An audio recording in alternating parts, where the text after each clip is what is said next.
Espírito Santo na vida de seus líderes e na vida de seus membros. Nós estamos numa exposição no livro de Atos e estamos no capítulo que talvez mais cause polêmica entre denominações evangélicas, que é o capítulo de número 2. Neste capítulo, nós temos basicamente a menção do batismo do Espírito Santo, o que muitas das vezes é interpretado como uma espécie de segunda bênção na vida de um crente, com aquela ideia de que você se converte, mas você precisa de um segundo momento místico, espiritual, que seria evidenciado pelo falar em línguas. E as igrejas pentecostais, igrejas neopentecostais acabam seguindo essa diretriz, essa linha. Nós entendemos que o livro de Atos é um livro muito importante, mas muito do que ocorre no livro é histórico, muito do que ocorre diz respeito à inauguração da igreja. Até aquele momento nós tínhamos a nação de Israel sendo proeminente, a nação de Israel era o destaque na economia de Deus, no relacionamento de Deus com o seu povo, e Deus está implantando agora uma nova instituição chamada igreja. Nesta implantação, algumas obras grandiosas estão ocorrendo, e Lucas vai fazer questão de trazer para nós essas narrativas, nos mostrando o agir do Espírito Santo por meio do povo dele, para que a igreja pudesse, então, ser implantada e ter credibilidade, para que todo judeu pudesse entender e saber que, de fato, a igreja era uma instituição que estava nos planos de Deus, implantada pelo próprio Deus, que não era simplesmente uma invenção de um apóstolo, não era invenção do apóstolo Paulo, que vai, inclusive, seguir posteriormente, ganhando proeminência no livro, mas de fato é plano e projeto de Deus. Abra sua Bíblia em Atos, capítulo de número 2. Nós vamos estar lendo a partir do versículo 37. Vamos ler do versículo 37 ao 41. Esse é o texto desta noite.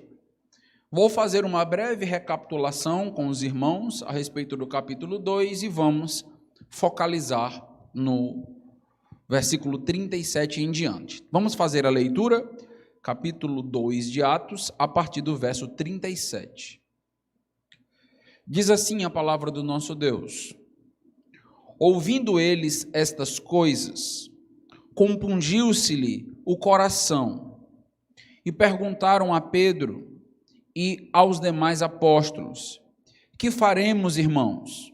Respondeu-lhe Pedro: arrependei-vos, e cada um de vós seja batizado em nome de Jesus Cristo, para a remissão dos vossos pecados, e recebereis o dom do Espírito Santo.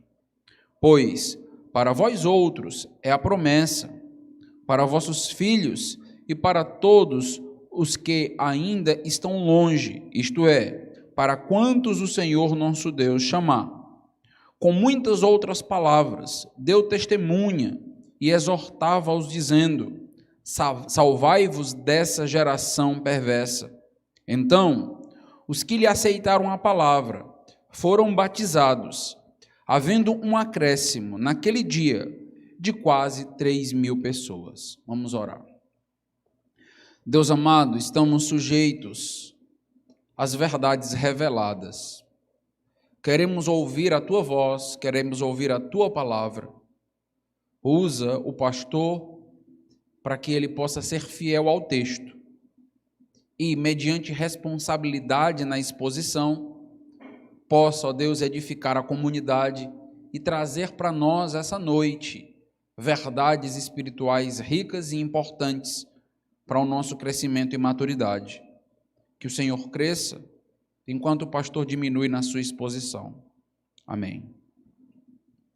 Capítulo 2, então, meus irmãos, ele basicamente inicia com a descida do Espírito Santo, a promessa de Atos 1 e 8, sobre o Espírito Santo descer sobre o povo. Esta própria ideia do Espírito Santo descendo era uma ideia de bênção, uma ideia de capacitação que o povo receberia.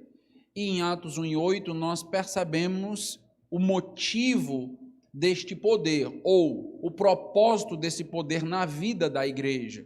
Recebereis o poder para que eles pudessem ser testemunhas. Eles necessitariam, em muitos momentos, morrer pela causa do Evangelho. Nós temos o caso, por exemplo, em Atos capítulo 7, quando nós avançamos um pouco, nós chegamos no famoso caso de Estevão, onde o próprio Paulo esteve ali, sendo um dos responsáveis pela morte deste homem. Então, a história da igreja, ela é construída mediante muita perseverança, muita luta, mas, acima de tudo, pelo poder e capacidade que Deus dá ao seu povo. O que nós vamos perceber é que este povo será capacitado para testemunhar mediante ou diante de juízes, diante do sinédrio, diante de todos aqueles que desejarem saber mais a respeito da razão, da fé desta igreja. E eles precisariam, de fato, deste poder para que não temessem, para que fossem ousados, para que fossem corajosos no Senhor. Deus muitas vezes faz isso na nossa vida. Uma conversão traz sobre nós uma transformação de caráter e de valores que nós nem conseguimos mensurar tão bem. Os irmãos que têm algum contato, alguma intimidade já com a Bíblia, sabem que Pedro, antes de Jesus Cristo ser assassinado, ele evidenciou covardia, ele evidenciou medo, diante, inclusive, de uma criada que o questionou quando Jesus Cristo estava para passar ali pelo tribunal. Então, Pedro não seria um dos exemplos de coragem para nós dentro daquele contexto. Mas o que nós percebemos é que Deus foi trabalhando na vida de Pedro a tal ponto que Pedro, de fato, se tornou um homem com uma coragem invejável. Pedro, de fato, se tornou um homem que poderia ser descrito como uma testemunha. Como nós vemos isso? Onde nós vemos isto? Nós percebemos no capítulo 2. O capítulo 2 é a grande evidência do Espírito Santo na vida de uma igreja. Quando o Espírito Santo age de uma maneira sobrenatural, miraculosa, na vida de uma igreja, o que acontece, meus amados irmãos? A igreja passa a pregar. O que nós percebemos é o Espírito Santo desce sobre os 120 que estavam ali reunidos, aguardando o cumprimento da promessa. Eles passam a falar em outros idiomas e toda aquela multidão que estava ali começa a zombar e a questionar tudo o que estava acontecendo.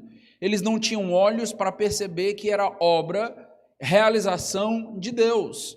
E eles, inclusive, começam a afirmar, você pode perceber isso a partir do versículo 15 do capítulo 2, que aqueles homens não estavam investidos ou revestidos do poder do Espírito. Na realidade, eles estavam embriagados, porque eles estavam, então, falando em línguas e eles, então, causaram um grande alvoroço.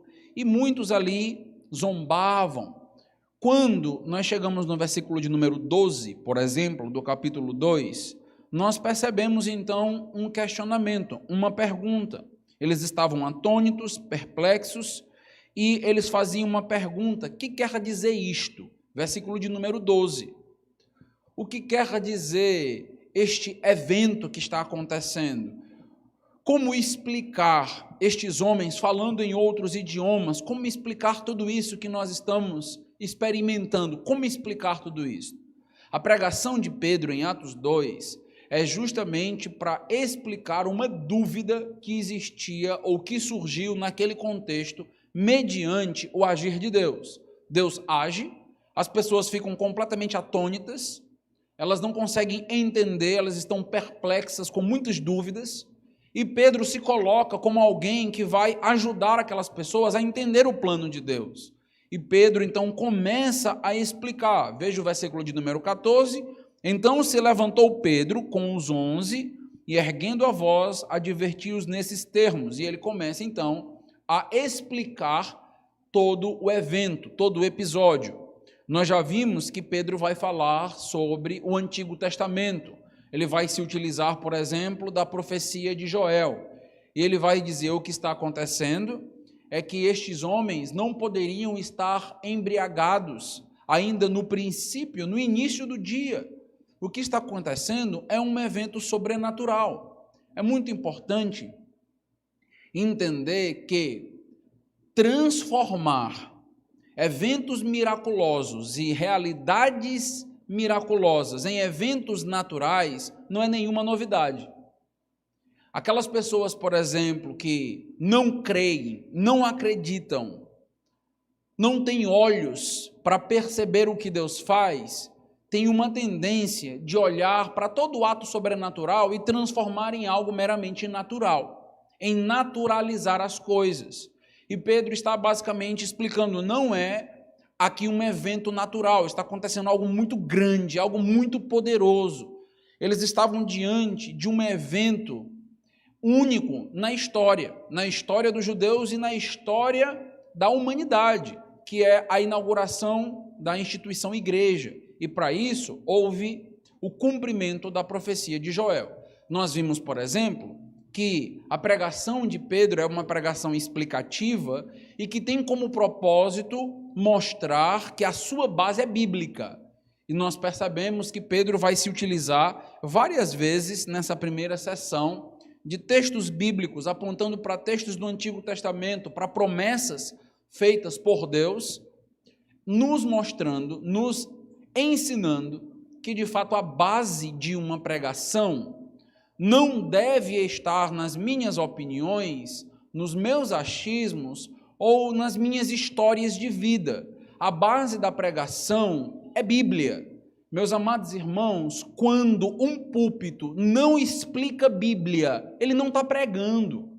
Quando um púlpito conta muitas histórias, muitos testemunhos, até tocantes, mas não explica o texto, no final das contas, não é uma pregação bíblica, não é uma pregação genuína. Por mais que sejam histórias cativantes, emocionantes, mas o diferencial entre um discurso social, entre um discurso feito em algum ambiente e o que a igreja faz de púlpito é que a igreja explica e expõe a palavra e se utiliza muitas das vezes de algum episódio, de algum evento real, para ilustrar uma verdade bíblica, mas a base sempre é bíblica. Eu sempre gosto de dizer, você deve procurar sempre estar numa igreja onde a base é bíblica, uma igreja mais próxima da Bíblia do que mais próxima da sua casa, porque às vezes a igreja próxima da sua casa não é bíblica.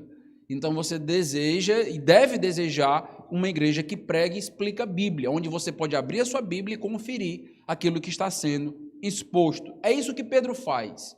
A primeira pregação da igreja, a primeira pregação no Pentecostes é bíblica, exposição bíblica, explicação da Bíblia. E aqui vai uma pequena exortação, reflexão para parte, pelo menos, do grupo pentecostal e neopentecostal, que, por se utilizar tanto do artifício emocionalista, perdeu a visão da base pentecostal.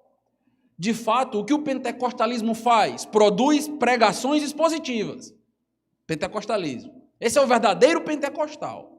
O verdadeiro pentecostal é aquele que sofre do efeito do pentecostalismo bíblico, que olha e diz, a pregação é bíblica, ele está explicando o texto, ele está evidenciando o cumprimento do texto bíblico. E nós vimos essa característica. Vimos também, Pedro vai enfatizar na sua pregação, a Cristo Jesus, o foco está em Cristo.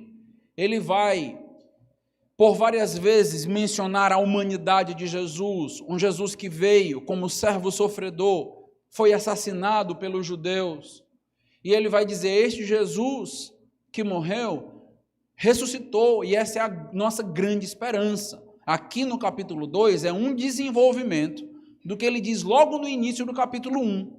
Logo no início do capítulo 1, Lucas, ele relata que vai estar trazendo ali o Evangelho, e ele mostra o que é o Evangelho. O Evangelho são os eventos em torno de Jesus, seu nascimento, sua vinda, sua morte, ressurreição. Então o Evangelho gira em torno da pessoa de Jesus. É isto que Pedro faz. Pedro tem como foco a pessoa de Jesus. E a terceira característica, que nós inclusive já trabalhamos, é que a pregação de Pedro é muito, muito, muito ousada. É uma pregação muito corajosa. Os irmãos, ao lerem o Novo Testamento, principalmente no relacionamento de Paulo com os judeus, lembram que os judeus, eles eram violentos. Foram os judeus, por exemplo, que assassinaram Estevão. Pedro, em determinado momento, mostra uma ousadia enorme no Senhor, de testemunhar deste Senhor. E Pedro vai dizer para aqueles judeus, olhando para eles, vocês são os assassinos, vocês mataram a Jesus. Agora deixe-me só abrir um parênteses e explicar algo. A morte de Jesus não é resultado apenas dos judeus. Por que eu estou trazendo essa ênfase para os amados irmãos?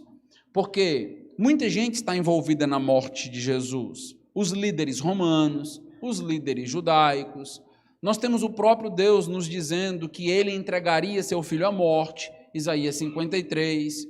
Eu estou afirmando isso porque a Alemanha se utilizou desta ideia de que os judeus assassinaram Jesus para criar o antissemitismo, ou para dar ênfase ao antissemitismo. Antissemitismo, meus irmãos, é esta visão completamente contrária ao povo judeu, onde o povo judeu é culpado pela morte de Jesus. Mas o que não se entendeu naquele contexto alemão foi que, no final das contas, todos nós somos culpados pela morte de Jesus. Jesus morreu por nossos pecados.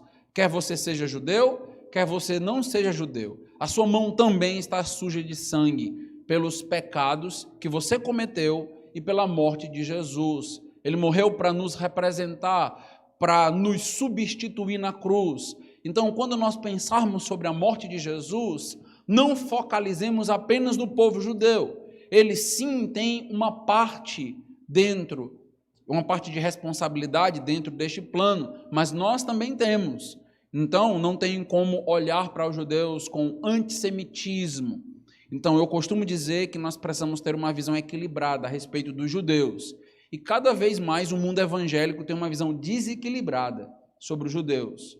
Então, alguns que odeiam os judeus, completamente preconceituosos em relação aos judeus, antissemitas, e outros sionistas, amantes de Sião, e acabam muitas das vezes até com uma visão idolátrica a respeito de Jerusalém, do povo judeu, como se, por exemplo, uma viagem a Israel fosse me melhorar espiritualmente, eu volto com outros ares, porque eu respirei em Jerusalém. Não, o ar que você respira em Jerusalém e Icó é o mesmo ar, não tem diferença nenhuma. Então, mas como o povo evangélico acaba sendo muito místico, então nós corremos o risco, muitas das vezes, de começar a enfatizar algumas coisas judaicas e cair aí em um sionismo exagerado. É um problema. Sim, Israel tem o seu lugar no plano de Deus. Deus vai voltar a tratar com a nação de Israel. E tem tratado ainda hoje com a nação de Israel. Mas nós precisamos de muito equilíbrio e uma teologia muito sólida para não cairmos em extremos em relação a Israel e não começarmos a transformar, por exemplo, cristianismo em judaísmo. E não começarmos a transformarmos cultos cristãos em momentos na sinagoga. Nós não estamos na sinagoga, nós somos cristãos e entendemos que os judeus fazem parte, então, deste plano. Pedro, então, os confronta. Esta é uma característica importante da pregação. A pregação é confrontadora. ela de fato é ousada no Senhor. A pregação vai dizer, você é pecador. A pregação vai dizer, você, por conta dos teus pecados, está destinado ao inferno, a menos que se arrependa. Então, o que acontece, meus amados irmãos, é que nós não podemos em nenhum momento sermos amordaçados de pregar o verdadeiro evangelho. E o verdadeiro evangelho sempre vai incomodar uma sociedade que passa o tempo incomodando a Deus. Nós não teremos muitas palavras confortáveis para pecadores que não querem se arrepender, que querem continuar em uma vida de prostituição, de violência, de mentira. Até por amor à sociedade nós os confrontamos. Pedro então traz uma confrontação muito forte aqui para os seus irmãos, para os judeus, os seus compatriotas. Então, a primeira grande evidência que nós inclusive já trabalhamos do Pentecostes é pregação bíblica, cristocêntrica e ousada. Esta é uma base inegociável. Sem isso, a igreja não cresce, a igreja não melhora, a igreja não cura feridas, a igreja não salva pessoas do inferno. Então é preciso, de fato, que isso aconteça e ocorra. E a igreja precisa estar vigilante para que cada vez mais seja mesmo exigente, para que o verdadeiro evangelho seja pregado. Mas há um outro efeito também no Pentecostes. E agora é um efeito não sobre quem prega, mas sobre quem escuta. É um efeito na vida dos ouvintes. Quem escuta o evangelho, o verdadeiro evangelho, ele também passa por grandes efeitos. Você quer saber se uma igreja está, de fato, abençoando e sendo usada grandemente pelo Espírito Santo de Deus? Alguns elementos acontecem à medida que um pastor fiel e honesto às Escrituras prega. Algumas coisas estão acontecendo aí com você enquanto eu prego. E isso não depende meramente da minha capacidade, da minha cognição, da minha inteligência.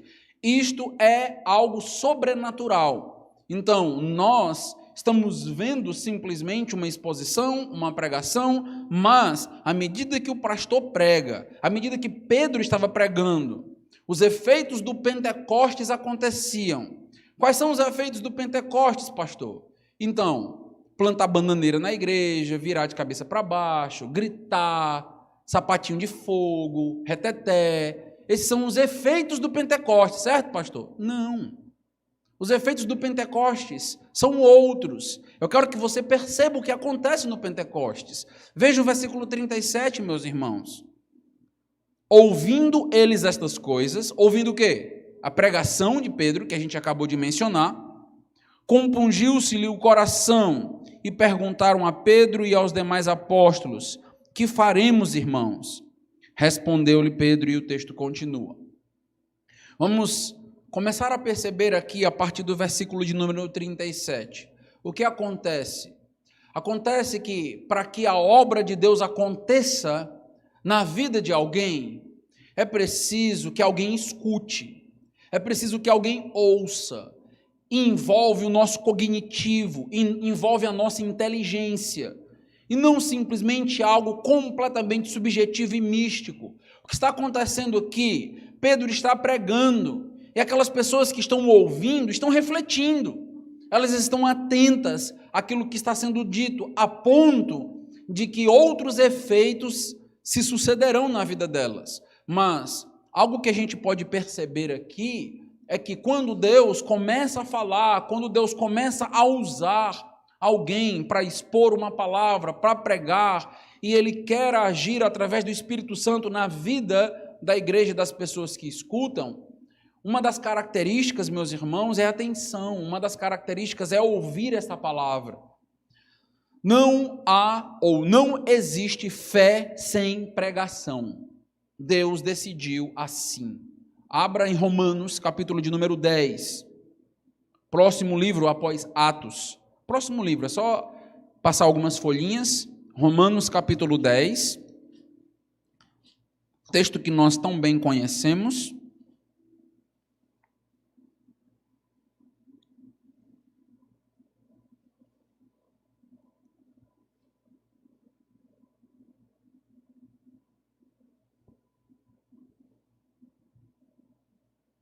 Quero ler, meus irmãos, a partir do verso 8 do capítulo de número 10. Porém, que se diz, Romanos 10, verso 8, a palavra está perto de ti, na tua boca e no teu coração. Presta atenção nesses dois elementos, boca e coração. Isto é, a palavra da fé que pregamos. Se com a tua boca confessares Jesus como Senhor, e em teu coração creres que Deus o ressuscitou dentre os mortos, serás salvo. Porque com o coração se crê para a justiça, e com a boca se confessa a respeito da salvação. Porquanto a Escritura diz, todo aquele que nele crê não será confundido, pois não há distinção entre judeu e grego, uma vez que o mesmo é o Senhor de todos, rico para com todos os que o invocam. Porque todo aquele que invocar o nome do Senhor será salvo. Como, porém, invocarão aquele em quem não creram?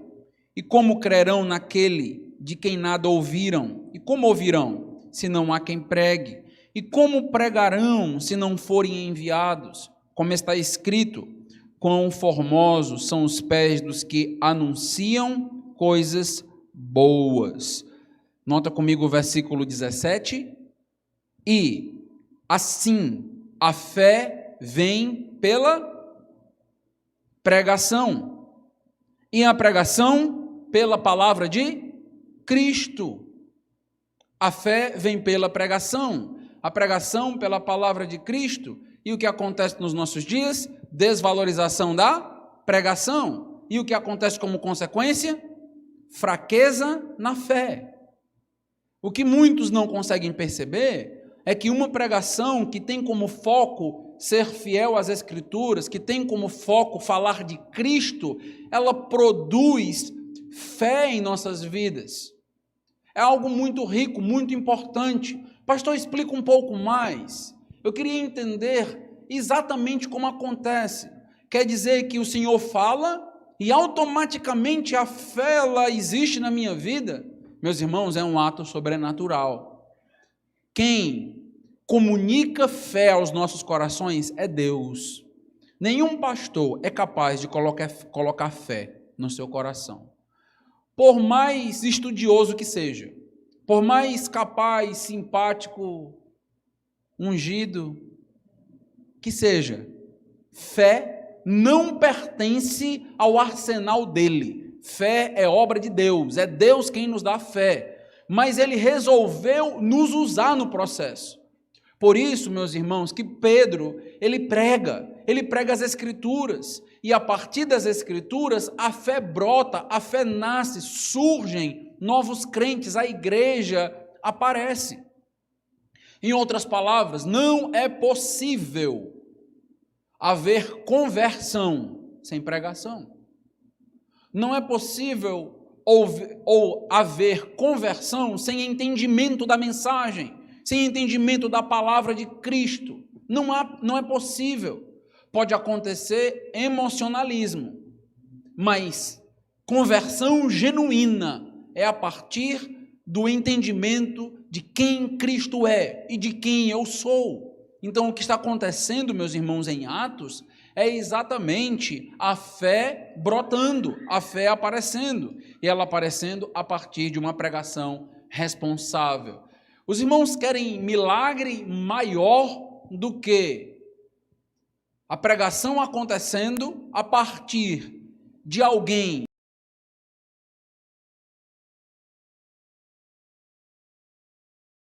mudança de valores, pensamentos. Quer um milagre maior do que este? Às vezes eu escuto, algumas pessoas e até líderes evangélicos dizerem: o teu milagre está chegando, o teu milagre vai chegar. Meus amados irmãos, você está diante de vários milagres do seu lado, vários, só que você não tem olhos talvez para perceber.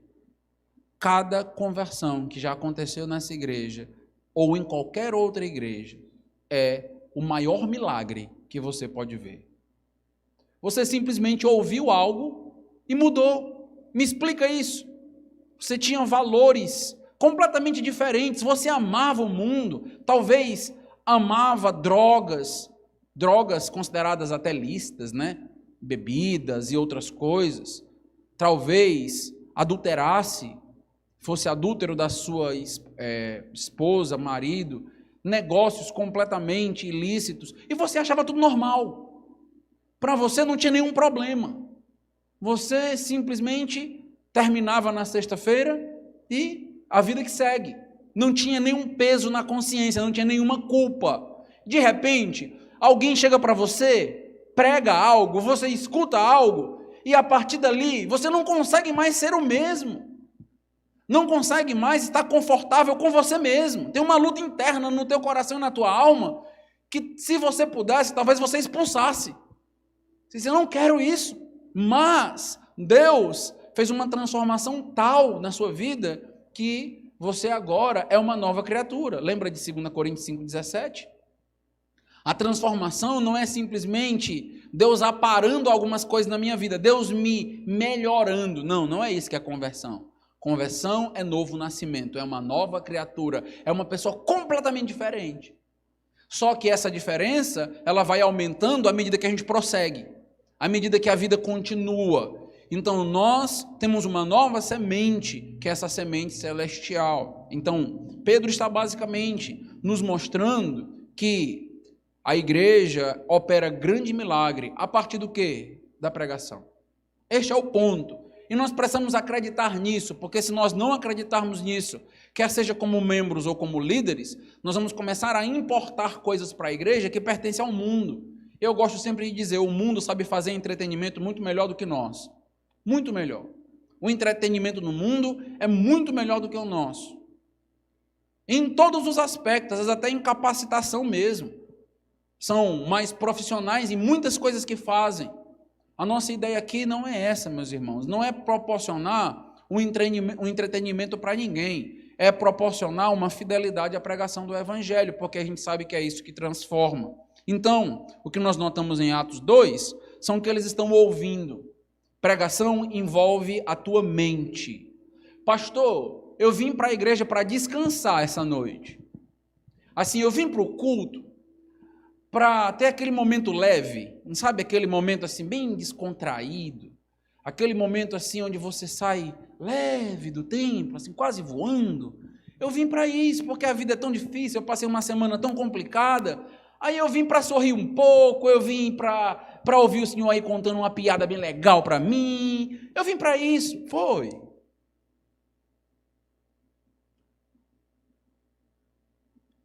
Aquela minha piada de que você pode ir para uma outra igreja ali do lado já funciona, né? Porque já tem, né? Pois é. Não é o propósito. Em alguns momentos, você vai sair leve, porque o Espírito Santo vai trabalhar na sua vida de alguma maneira e vai tirar pesos da tua alma. Mas não porque a igreja visa simplesmente estar te proporcionando sorriso, gargalhada, alegria. A igreja não é um picadeiro. Púlpito não é lugar de palhaçada. Púlpito é lugar de conversão, salvação, edificação. Quando alguém fala, o Espírito Santo age. Isso é grande, meus irmãos. Isso é muito grande. Nota como as igrejas brasileiras perderam faz muito tempo o senso de uma pregação séria e verdadeira, genuína. O que acontece? Você vem para envolver toda a sua mente. Você vem para acompanhar o pastor, o raciocínio, a ideia, os pensamentos. Você vem para ser um bereano com a Bíblia aberta, averiguando se isso que está sendo pregado é de fato bíblico. Este é o fato. Pregação envolve toda a sua mente. Algumas pregações você vai sair cansado da igreja. Já aconteceu com os irmãos? Você sai cansado. Assim, eita, não sei mais nem para onde é que eu vou. Se é para a esquerda, é para a direita. Acontece com quem prega também, às vezes sai exaurido, né, de trazer para os irmãos os conceitos, mas é isso mesmo, é mente, é conhecimento, é aprendizado, é isso que está acontecendo aqui. Leia a pregação de Pedro e veja se não é mental, veja se Pedro não está explicando o que Pedro explicou, até hoje a gente briga para explicar e não consegue. O que Pedro explicou em Atos 2 é tão profundo e tão grandioso que a gente criou sistemas de interpretação para explicar o que Pedro fez e a gente não consegue até hoje. É algo realmente muito grandioso. Envolve sua mente. Ou seja, você precisa, por um momento, abandonar celular, abandonar os pensamentos lá fora e se focalizar e se concentrar realmente naquilo que é necessário ouvir. Você, continuando o versículo 37, nota, compungiu-se-lhe o coração. Nota o efeito do Pentecostes. O que acontece no Pentecostes? No Pentecostes, as pessoas, elas acompanham Pedro no seu raciocínio, mas a pregação nunca é um exercício apenas mental. Nunca é. A pregação, ela mexe com o nosso interior. Ela mexe com o nosso coração, ela mexe com a nossa alma, ela mexe com os nossos valores. Não é simplesmente uma troca de ideias. Não é simplesmente um diálogo em torno de uma filosofia. Não, é muito mais. E nós corremos o risco de sermos expositivos, nos preocuparmos muito com o conteúdo e sermos pouquíssimos tocados no coração. Entende? Então, Pentecostes também tem a ver com coração. Também tem a ver com sentimentos. E as igrejas fundamentalistas, batistas regulares, precisam se cuidar com isso. Porque muitas das vezes nós gostamos demais dos estudos, valorizamos muito conteúdo, mas se for conteúdo pelo conteúdo e a tua cabeça começar a ficar cheia e o teu coração vazio, você se perdeu. Isso não é o efeito do Pentecostes. Não é o efeito bíblico nas nossas vidas. O efeito bíblico, meus irmãos, é o que o coração começa a arder. A palavra que é utilizada aqui é compungiu. Dentro do texto grego, a palavra é um pouquinho diferente. Ela é um pouco mais forte. Compungir traz a ideia apenas de quebrantamento, né? Mas a ideia aqui é que o coração foi rasgado, foi ferido. A palavra é essa. A palavra é você está ensanguentado por dentro. Quando a palavra chega em nós, ela de fato causa uma mudança tão grandiosa dentro de nós, que é como se a espada rasgasse a nossa alma. E é isso que está acontecendo aqui no Pentecostes.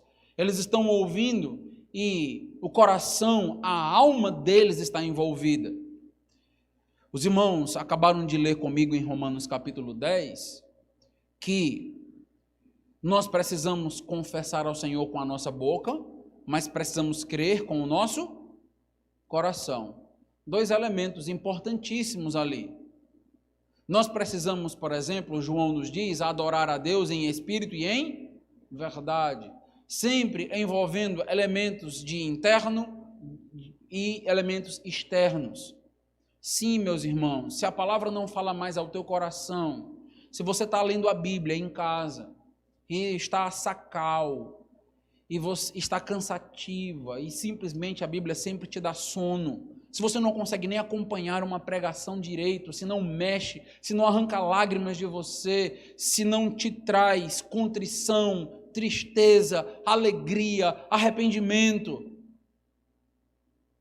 é porque tem alguma coisa muito errada. Isso é preciso acontecer. Talvez a nossa consciência seja tão cauterizada, usando essa linguagem paulina, que a palavra já não nos fala mais. Talvez a nossa fé esteja tão pequena que nós não conseguimos mais se alegrar e experimentar algo grandioso quando a palavra é pregada. O que eu preciso, pastor, para que o meu coração esteja incendiado? Ouvir a pregação. Ah, pastor, mas eu queria um negocinho extra, para que houvesse fogo. Sabe o fogo, né? Meus irmãos, fogo, ele é colocado no teu coração pelo Espírito Santo quando a palavra é pregada. É isso, simplesmente isso. Nós não precisamos de jogo de luz e coisas desse tipo. Não tem nenhum problema com jogo de luz, eu até gosto, não tem nenhum problema. Mas usar isso como artifício emocional, simplesmente para que as pessoas se emocionem quando a palavra está sendo pregada, é reconhecer que a palavra não emociona mais ninguém. colocar um fundo musical enquanto o pastor prega e falar de maneira pausada, eu sei fazer isso também. Isso é um artifício simplesmente para mexer com os sentimentos das pessoas, porque parece que a palavra está batendo e voltando, parece que a palavra não fala mais. Não, meus irmãos, nós não precisamos caminhar para aí, nós podemos usar artifícios tecnológicos, como eu disse, não tenho nenhum problema com nada disso, pelo contrário, gosto. Agora, a questão é o foco, a questão é a nossa finalidade, produzir sentimentos em corações pedregosos. Nós não vamos conseguir produzir sentimento bíblico em corações de pedra, simplesmente com artifícios mundanos.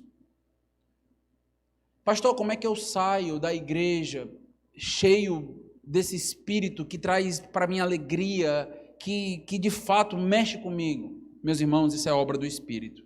Isso ninguém controla. Lembra de João 3?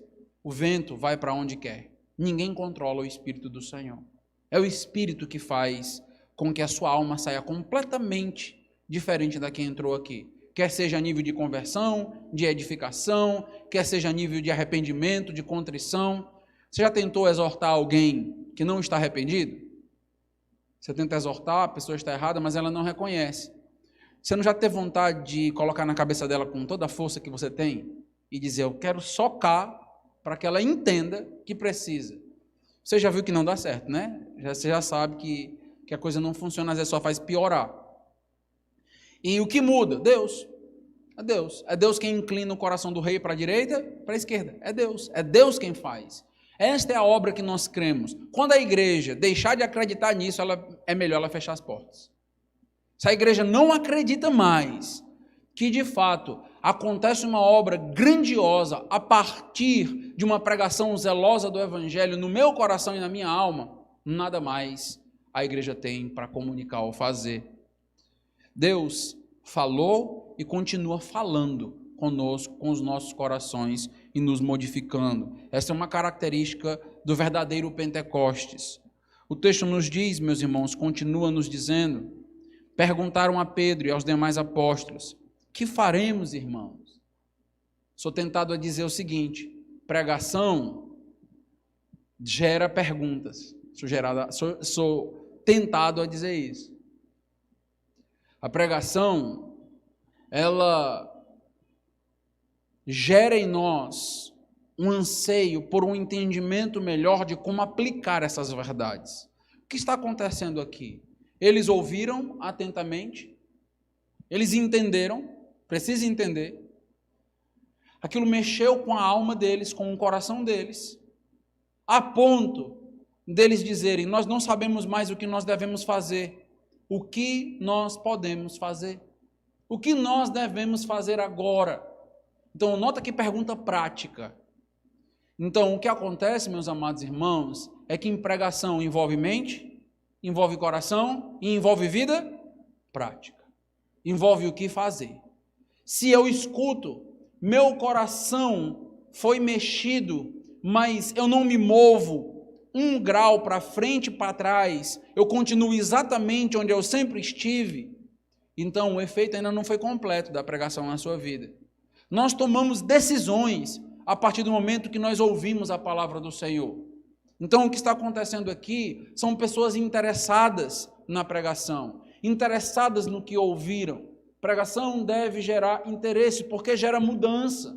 Então o que acontece? Eles estão perguntando o que nós podemos fazer agora, não porque eles querem, não porque eles desejam ser salvos por obras. O que nós podemos fazer para ser salvo? A ideia não é aqui salvação por obras, mas basicamente o contrário. A ideia é, nós entendemos que somos pecadores. Lembra que a mensagem foi confrontadora. Nós entendemos que nós matamos a Jesus. Nós estamos com as mãos sujas, nós somos culpados. E eles não sabem mais o que fazer. O que fazer agora? Nós entendemos que a culpa está sobre nós. E, meus irmãos, se a mensagem parasse aqui, ela ia deixar uma carga muito grande sobre cada um de nós. Nos acusou, nos mostrou os nossos pecados, isso talvez arrancou lágrimas de nós. E nós estamos nos perguntando, e aí? E aí? O que fazer a partir daí? E aí nós vamos ter esse diálogo com Pedro e nós vamos ter dicas muito práticas do que acontece a partir do efeito Pentecostes. Olha a resposta de Pedro. Versículo de número 38, respondeu-lhes Pedro: arrependei-vos, e cada um de vós seja batizado, em nome de Jesus Cristo, para remissão dos vossos pecados, e recebereis o dom do Espírito Santo. O que fazer? Nós entendemos, somos pecadores. Eu não posso progredir na pregação ou no evangelismo enquanto alguém não entende que é pecador e não sente pelos seus pecados. Não basta simplesmente, e os irmãos tenham cuidado no evangelismo, no formato que eu vou mencionar agora, porque a gente precisa aprofundar mais. Então não basta simplesmente alguém dizer que é pecador. Ah, eu sou pecador porque todo mundo é. Já ouviu isso? Ah, todo mundo é pecador. Está doendo? Mexeu de alguma maneira? Você está falando isso com pesar ou está falando isso com naturalidade? Porque quando nós dizemos, não, eu sou pecador porque todo mundo é, está notando a naturalidade do que está sendo dito? Normal, todo mundo é pecador. O evangelho não está causando o seu efeito. A gente precisa continuar mostrando ainda a depravação da alma, o pecado. A pessoa não entendeu ainda. Ninguém pode falar de seus atos pecaminosos sorrindo, tranquilo, como se aquilo não fosse nada. O entendimento real dos nossos atos pecaminosos nos leva a questionar a nossa vida. Dói na alma, e a gente quer mudar, porque a gente acabou de entender a podridão. A gente acabou de perceber algo que os nossos olhos não tinham condição de ver. Os nossos olhos só enxergavam beleza em nós. A nossa esperteza gerava para a nossa alma orgulho. Mas, a partir do momento que eu escuto a pregação e Deus trabalha na minha alma, aquilo começa a incomodar. E esse incômodo que a gente sente ao ouvir a pregação é de Deus. Deixa ele aí. Nós vivemos numa cultura onde todo mundo quer se esvaziar de incômodos, não é verdade? Onde a gente tem incômodos na alma e já quer fazer um tratamento psicológico para que esse incômodo seja retirado urgentemente, como se fosse uma dor física, uma dor de cabeça ou coisa do tipo. Existem certas dores que elas precisam ruminar na nossa alma, elas precisam permanecer aqui. Você não deve aliviar. Alguém então está sentindo o peso do seu pecado, e aí simplesmente você que está evangelizando naturaliza. Ah não, mas é assim mesmo, todo mundo é pecador. Não faça isso. Deixa cada um sentir o peso do seu próprio pecado. É isso mesmo. Não torna banal o que é muito sério para Deus, porque a gente quer que essa pessoa tome uma postura. A gente quer que ela perceba que o estado dela é tão grave que ela precisa mudar ou ela morre. Como um tratamento médico, onde alguém descobre que está com câncer e decide viver do mesmo jeito, comendo as mesmas coisas, com a mesma rotina. É assim que funciona? Não. A vida dessa pessoa é alterada, é mudada, sim, por conta de uma doença. O que nós queremos, meus irmãos, é que a doença da alma gere transformação na prática das pessoas. Então nós precisamos deixar maturar na alma o pecado das pessoas.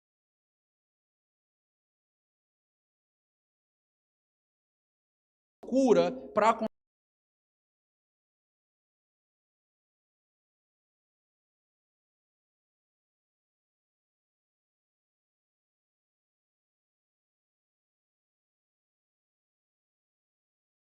alguém vai se aconselhar com você e ela chega ruim e tem que sair pior. E esse foi o verdadeiro aconselhamento bíblico. Mas, pastor, eu pensei que nessa cultura terapêutica que a gente vive, a pessoa chegaria e ela sairia do meu escritório bem. Não, às vezes ela entra sorrindo e sai chorando. É isso mesmo. Esse é o processo natural das coisas. Você está tratando um câncer na alma. A pessoa não pode simplesmente sair chupando um pirulito acreditando que nada aconteceu. Não é assim. Então, é isso mesmo. Às vezes a gente precisa deixar as pessoas sentirem para que elas resolvam mudar. O que está acontecendo aqui? O que nós podemos fazer? Pedro é muito claro. Aqui não tem muitos rodeios teológicos, aqui não tem muita dificuldade. Você nota, eu não sei evangelizar, pastor, eu vou falar para a pessoa, eu não sei o que dizer para ela. Diga assim, se arrependa. Fácil? Uma palavra. Pedro diz, o que a gente pode fazer? A gente acabou de perceber que somos pecadores. Acabamos de perceber que assassinamos o Messias, que matamos a nossa esperança, que matamos Jesus. O que nós podemos fazer? Pedro diz, não se preocupe, o que eu falei não é verdade, fique tranquilo, é assim? Não, Pedro diz, sim, tem uma mudança, mas a mudança não é aliviar a tua consciência de maneira fácil, não. A mudança é se arrependa. E o que significa arrependimento, meus irmãos? Mudança de rumo, mudança de direção. Então, alguém que está andando numa determinada direção, se arrepende, ela então dá uma mudança, ela se volta agora para o outro lado e ela volta em outra direção. Inclusive, a palavra para arrependimento no grego é bem interessante, porque é uma palavra militar, era uma palavra usada no exército. Sabe aquela meia volta volver?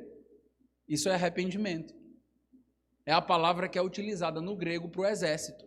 Então ele mencionava a palavra e era o comando do meia volta volver do exército para aqueles aí que conhecem. Então isso é arrependimento. O que Pedro diz? Pedro diz, não basta ter entendido, não basta ter sentido algo no coração, algo aqui dentro, né? Eu estou sentindo algo aqui dentro. Não basta. Pode ser fome. Pedro diz, tem que mudar. O que é que o Pentecostes faz de mais sublime, de mais grandioso? Mudança. Transformação. Este é o efeito real do Pentecostes. E não fazer a gente de palhaço, pulando, correndo, gritando, colando não sei da onde, colando no chão, na parede. Não. O verdadeiro efeito do Pentecostes, meus amados irmãos, é mudança de vida, mudança de caráter, mudança de valores, mudança de destino eterno. Isso é o Pentecostes. Se de fato não houve arrependimento, meus amados irmãos, o efeito, o poder do Evangelho não se cumpriu totalmente. Eu posso estar enganado. Pastor, eu estou entendendo o que o senhor está dizendo, eu estou sentindo algo aqui. A gente vai ver a sua mudança a partir dos próximos dias. Não adianta simplesmente levantar a mão, algo que aconteceu muito no avivalismo de Charles Finney, não vou falar sobre esses hereges aqui, mas é toda essa ideia de levantar a mão, que tem valor, eu mesmo faço em alguns momentos, mas não é isso o que de fato define uma conversão. A conversão vai ser definida com o seu dia a dia. Você realmente mudou? Na segunda-feira, terça, quarta, quinta, o restante da tua semana vai ser diferente, vai ser completamente diferente. Você vai perceber esses efeitos na sua vida, esses valores, esse incômodo. E é isso que o Evangelho faz. Pedro diz, olha, o que vocês precisam fazer? Não preciso fazer muita coisa, não. Não preciso comprar nada. Mas se você colocar um copo de água em cima da TV, pode ser que a TV queime. Se cair. Não precisa beber água de não sei da onde, comprar óleo de não sei do que, sabãozinho não sei do que. Não precisa de nada disso. Isso é macumba. No meio da igreja evangélica. Você precisa se arrepender. Só. Se arrepender dos seus pecados, que são muitos. E quanto mais a gente vai caminhando próximo de Deus, mais a gente vai vendo mais pecado. Mais pecado, mais pecado. E é isso que nos traz a contrição, meus irmãos. Mas também a gratidão por termos sido perdoados. Arrependei-vos, e cada um de vós seja batizado em nome de Jesus Cristo. O batismo é mencionado. O batismo, meus irmãos, ele basicamente é uma profissão pública de fé. Dentro daquele contexto, os convertidos, eles corriam risco de vida. como países perseguidos. Você já deve ter visto aí, através de alguns vídeos, a ideia dos países perseguidos, onde você deve se esconder ao se converter. Nosso país tem liberdade religiosa. Naquele contexto, muitos morreram porque se apresentaram. Mas o que o texto nos diz? O texto nos diz que, ao me converter, ao me arrepender, eu vou ter o prazer de professar publicamente aquilo que aconteceu na minha vida. Não é que a conversão acontece no batismo, mas o batismo, ele evidencia o que aconteceu na minha conversão. Conversão, meus amados irmãos, regeneração, novo nascimento, Romanos 6 vai nos dizer que nós morremos para o mundo e nascemos para Deus, que é a figura do batismo por imersão. Morte, sepultamento e vida. Vida com Cristo, nova vida com Cristo. Então, o batismo, meus amados irmãos, é de fato o que Pedro aconselha aquela nova igreja. E batismo tem um significado também de ser incluído na igreja local, no corpo de Cristo, a inclusão no corpo de Cristo. Inclusive, por exemplo, alguém só pode ser membro desta igreja se for batizado. Porque nós entendemos que o batismo, ele é um ato de iniciação, é o primeiro passo a ser dado, é uma identificação com todo o corpo. Acaba se identificando e depois celebrando a ceia com todo o corpo. Então, o que nós vemos aqui, meus irmãos, é, sim, o batismo é uma ordem dada para a igreja. Nenhum de nós tem autoridade de batizar o outro. Batismo e ceia são duas ordenanças dadas para a igreja. Cabe à igreja. Seminário Batista do Cariri, 75 anos comemorando agora. Pode batizar e celebrar ceia? Mas é o seminário, pastor. Um monte de pastor lá. Pode? Não pode. Não pode por quê? Porque isso é prerrogativa da igreja. É a igreja que faz isso. E eu que sou desigrejado? Tomei a Coca-Cola com esfirra. Um problema sério. Pedro está basicamente dizendo o seguinte: quem se converte é incluído na igreja. Não tem como falar de verdadeira conversão e ausência de um relacionamento com um corpo. Não tem. Ah, pastor, mas vai ser fácil o relacionamento com o corpo, certo? Não, a Bíblia não está dizendo isso. Mas ela está dizendo que você foi incluído para que, a partir daquele momento, os dons que Deus te der, você abençoe o corpo e os dons do corpo te abençoe. É assim que funciona. Então, sim, você se converte, mas você não pode ser um crente freelance, não. Um crente autônomo, não. Você precisa, sim, se batizar. E aí tem um problema com alguns crentes que se batizam e não vê mais importância de igreja, né? Você é que está desatrelando igreja de batismo, é você. Quando a gente fala de batismo, meus amados irmãos, nós estamos falando da autoridade dada para a igreja de reconhecer aquele seu ato público. Pastor, então alguém só é crente se for batizado? Não. Lembra do ladrão na cruz? Não. Mas o caso do ladrão na cruz é um caso excepcional. Ele estava para morrer, né? Aí diz assim, não, vai descer da cruz, vai para a igreja, se batiza e depois volta. Não dá. Não é isso. Então, em casos excepcionais, lógico que não. Por isso que a gente diz o batismo não é necessário para a salvação. Não é necessário para a salvação. Mas o batismo é muito importante como uma declaração pública da minha fé e daquilo que aconteceu na minha vida. E batismos são evidências do poder do Espírito Santo numa igreja. É o poder do Pentecostes. Ah, pastor, eu queria ver realmente o poder do Pentecostes. Todas as vezes que a gente está diante de um batismo, a gente está diante de um ato grandioso de milagre que aconteceu. É uma festa para a igreja. Deveria ser. Deveria ser. Porque uma nova vida está ali se apresentando publicamente para todos nós. O texto nos diz também, recebereis o dom do Espírito Santo. E dentro desse contexto de receber o dom do Espírito, nós já vimos, eles receberam o dom do Espírito com um propósito. Qual foi o propósito? Testemunhar. Então, a partir daquele momento, a partir da nossa conversão, o Espírito Santo nos sela, não é verdade? E o Espírito Santo, então, a partir dali, vai nos dar tudo o que a gente precisa para fazer a obra. Dons, mudar o nosso caráter, nos dar amor, alegria, paz, longanimidade, todo o fruto do Espírito de Gálatas 5. E o Espírito Santo, meus amados irmãos, é nos dado como um presente. Nota aí, o texto nos diz, recebereis o presente do Espírito. Todo crente tem o Espírito Santo morando dentro dele. Todo crente. Mas eu nem sou pentecostal, pastor. Pois é, que legal. Mas você é um crente aos moldes pentecostes. Você sim recebeu o Espírito Santo. O Espírito Santo mora dentro de você.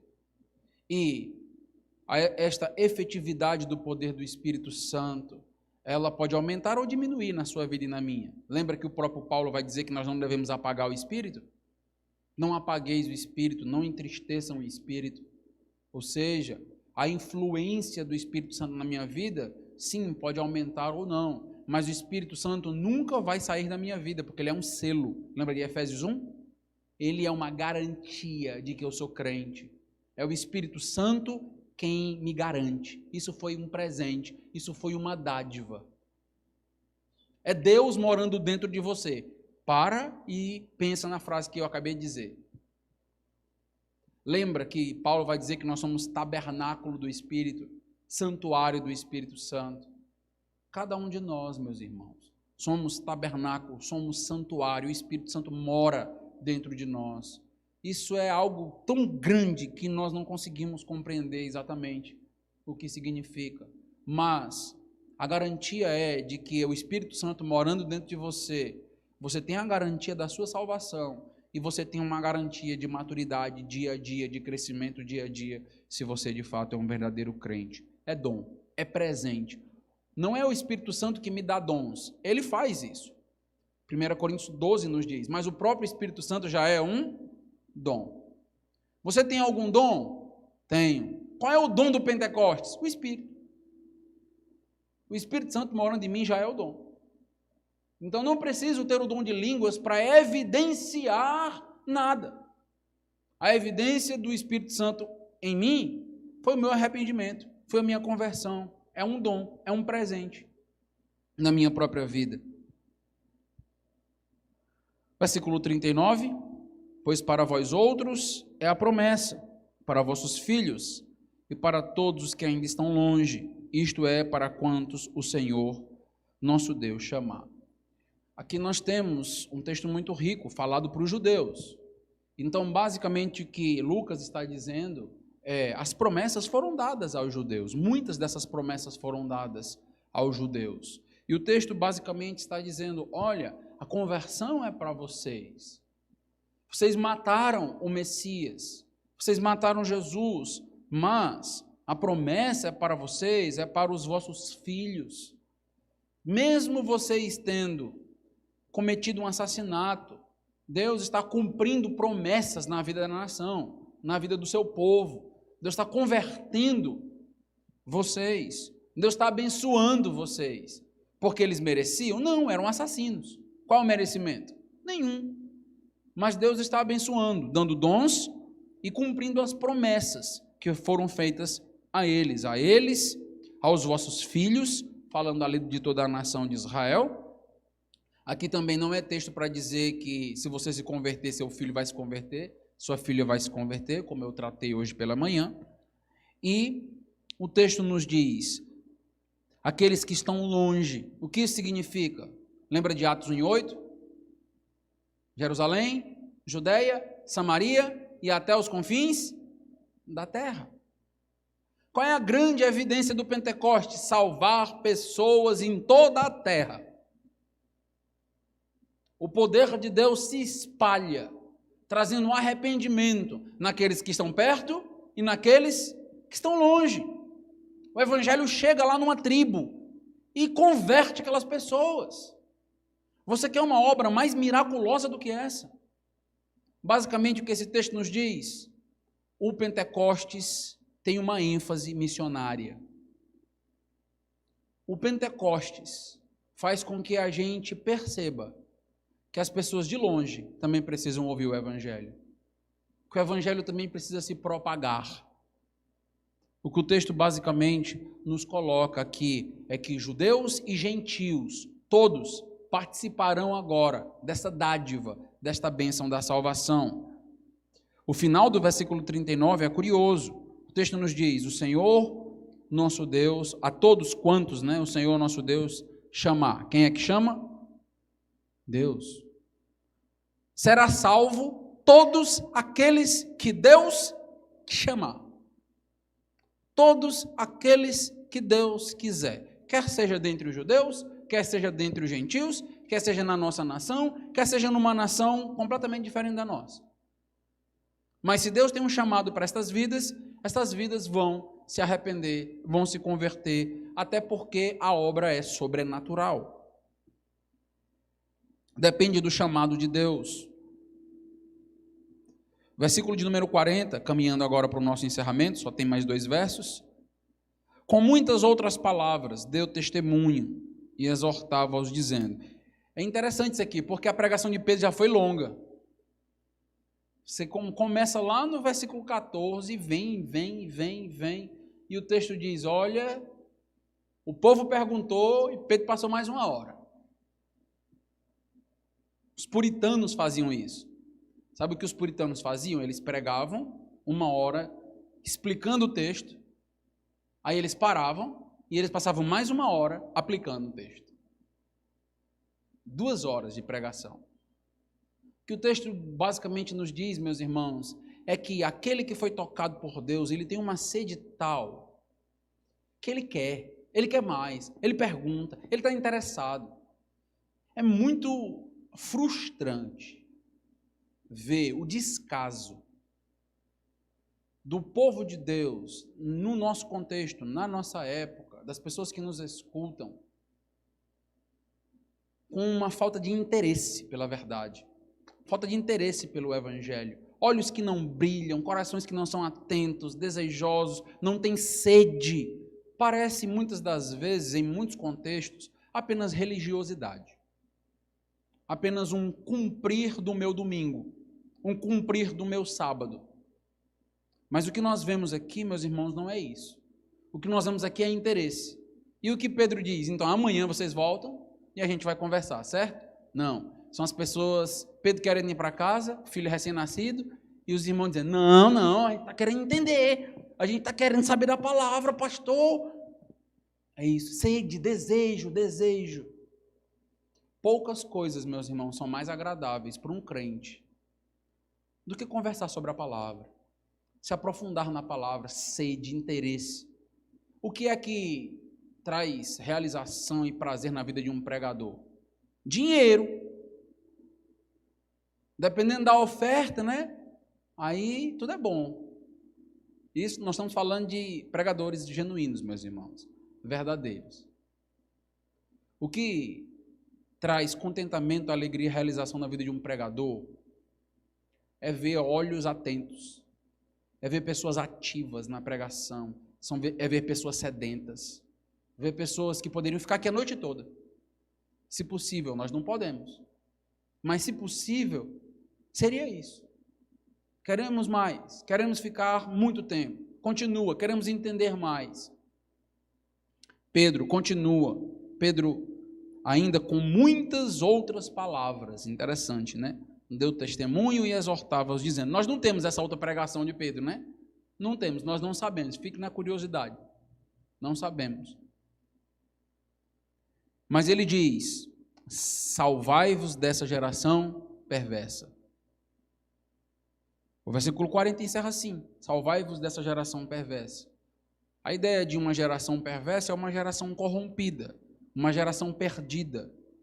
E Pedro está dizendo para eles, olha, dentro de uma geração terrível, afrontosa a Deus, o que é que você deve fazer? Buscar a sua salvação, se separar dessas pessoas. E vai acontecer, meus irmãos, uma cisão grande aqui. Eles vão se separar de um contexto familiar, de um contexto de amizades da época, para eles terem uma nova família, que vai ser mencionada aqui nas próximas mensagens. Mas basicamente o que Pedro nos diz é: o seu interesse deve ser se salvar dentro de uma geração pervertida e que está aguardando só o juízo de Deus. Essa era a mensagem de Pedro. Concluindo, verso 41, então, os que lhe aceitaram a palavra foram batizados. Detalhe, todos que ouviram a pregação foram salvos, certo? Certo? Não. O texto nos diz: os que lhe aceitaram a palavra foram batizados. E quem aceitou? Os que Deus chamou. Não foi isso que o texto diz? Todos aqueles que Deus chamar. Algumas pessoas ouviram a pregação de Pedro, fizeram pouco caso, continuaram da mesma maneira. Não houve transformação, não houve mudança. É incrível, meus irmãos, como uma mesma pregação salva uma vida e endurece outra. Uma mesma pregação. Alguns foram impactados, transformados. Outros, não. Simplesmente não viram nenhum valor naquilo que foi dito. Mas os que aceitaram foram quase 3.000 pessoas. Houve um acréscimo naquele dia de quase 3.000 pessoas. Grande, né? Grande? A gente nem espera isso. A gente nem tem fé. Como assim, pastor? Fale de ti mesmo, né? Mas no seguinte sentido, no sentido de que nós temos fé de que de fato vamos pregar e de que toda a turma da universidade vai se converter, todo mundo no mesmo dia, toda a sala, inclusive o professor mais ateu da faculdade. Você já foi para a faculdade com essa fé alguma vez? Sim, eu vou para a faculdade hoje. O professor vai falar algo, vai me dar uma oportunidade. Eu vou falar algo e na hora que eu falar, 50 pessoas se quebrando e o professor, inclusive, se dobra e se ajoelha. Já pensou nisso alguma vez? Tem fé para isso? Muitas das nossas igrejas se preparam para converter uma pessoa por domingo. Ou por ano. Já pensou se a gente tivesse a fé de Pedro? Tinha 3.000 cadeiras vagas aqui. Rapaz, pode se converter 3.000 pessoas. E meus irmãos, Deus faz essas coisas. Deus fez muitas vezes isso. Deus cresce uma igreja da noite para o dia. Ai, pastor, eu gosto de igreja pequena. Pô, reclamo com Deus. Porque essa aqui começou com 3.000. Dessa daí eu não faria parte, não. Muito grande. Deus faz a obra e as igrejas crescem na medida que Ele quer. Igrejas grandes podem ser grandes bênçãos. Grandes bênçãos. Porque tem condições, tem recursos, podem fazer muito pelo reino de Deus. Igrejas menores, também. Diante da medida da sua capacidade, fazem aquilo que podem fazer com todo o coração, da melhor maneira possível. Basicamente, a gente encerra dizendo: quem é que dá crescimento à igreja? Como é que a gente cresce uma igreja, hein? Está cheio de livro. Minha monografia há 15 anos atrás, eu acho, sei lá mais quanto tempo, foi sobre crescimento de igreja. Um método, na época, de igreja com propósito, que ainda existe. Inclusive, foi aberta uma igreja recentemente, a Igreja com Propósito em Juazeiro do Norte. Está aí. Eu fiz a monografia há 15 anos atrás, deixa eu ver aí. Abriu agora, está desatualizada, né? Igrejas que crescem, e está cheio de guru, produzindo livro, para pastores, dizendo como é que cresce uma igreja. Aí lá vai os pastores, 10 passos para crescer a igreja, 5 passos para isso, 10 passos para a igreja se tornar efetiva, e aí vai. Ah, pastor, o que cresce igreja, eu vou lhe dar agora o macete, o que cresce igreja é célula, pastor. Pastor, igreja de célula cresce. O que cresce igreja? É mini grupo, pastor, essas coisinhas crescem. O que cresce igreja é Deus. Não é método, é Deus. Porque se for método, pertence ao homem. Não significa que nós não possamos usar métodos. Mas a nossa fé não é no método. Você pode morrer de ter célula e não crescer nada. Deus não quis. E o outro nunca teve célula, foi lá, Pedro, foi lá, fez uma pregação desse jeito aqui. 3.000 pessoas se convertendo. Como é que a pessoa se converte numa pregação dessa de Pedro? Uma não, 3.000. E Pedro, imagine Pedro vendo as pessoas se converterem uma por uma. Uma se converte, outra. 3.000 pessoas. O crescimento da igreja, o crescimento bíblico, saudável da igreja, ocorre sem que a igreja negocie seus valores, sem que a igreja negocie a pregação, o seu púlpito. Uma igreja saudável, uma igreja que prega o evangelho, e Deus opera a partir disso. Essa é a nossa fé. Sem barganhas, sem trocas, simplesmente sendo fiel. Na próxima mensagem, próximo domingo, eu vou trazer para os irmãos alguns outros aspectos, a partir do versículo 42 ao 47, que também evidencia crescimento de igreja. Primeiro aspecto, pregação. Pregação que tem uma correspondência ativa, que transforma, que muda. Transformação bíblica, genuína, verdadeira, cresce a igreja. Sim, meus irmãos, nós devemos buscar crescimento. Igreja nunca deve querer ficar do jeito que está. Não, a gente tem 30 membros, a gente está tão feliz. Você está esquecendo de que as pessoas estão indo para o inferno. A igreja não visa pessoas por causa do lucro. A igreja visa pessoas por causa do inferno, por causa da glória de Deus, por causa da salvação. E essas pessoas são incluídas, e Deus salva, e Deus abençoa. Que Deus possa, meus amados irmãos, salvar ainda, até Ele voltar, muitas pessoas, através dessa igreja, através de cada irmão, através de cada pregação. Mas se depender de mudar o evangelho, de substituir as palavras confrontadoras, as palavras do evangelho que incomodam, para que as pessoas encham esses bancos e a gente tenha uma igreja lotada, eu acredito que a igreja vai precisar mudar toda essa geração que está aí sentada e esse pregador também, porque a gente não vai aceitar isso, nem deve aceitar. Não é o nosso foco.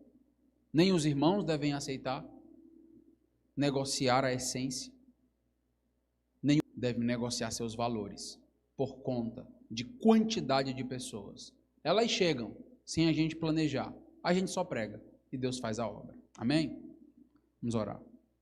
Deus amado, Deus Todo-Poderoso, eu quero te agradecer, Senhor, por junto poder estudar com a igreja um tema tão importante, tão rico, os efeitos do Pentecostes em quem escuta o Evangelho. Na audiência, sabemos que o efeito do Pentecostes no pregador é exposição bíblica. E nas pessoas que escutam, é transformação, mudança, aquecimento na alma, mente empregada na obra, arrependimento e, ó Deus, conversões que só são possíveis a partir do Senhor. Meu pedido é que o Senhor aumente essa igreja de maneira bíblica, com a quantidade que o Senhor desejar, e que cada pessoa que chegue aqui seja bênção, que tenha um coração realmente transformado, seja de fato um crente, ou se converta no nosso meio, para a tua honra e glória, em nome de Jesus, amém. Vamos ter um pós-lúdio, meus amados, e logo após o pós-lúdio nós estamos encerrados. Deixe-me só dar um aviso. Quero avisar os irmãos de uma sessão que teremos no próximo domingo.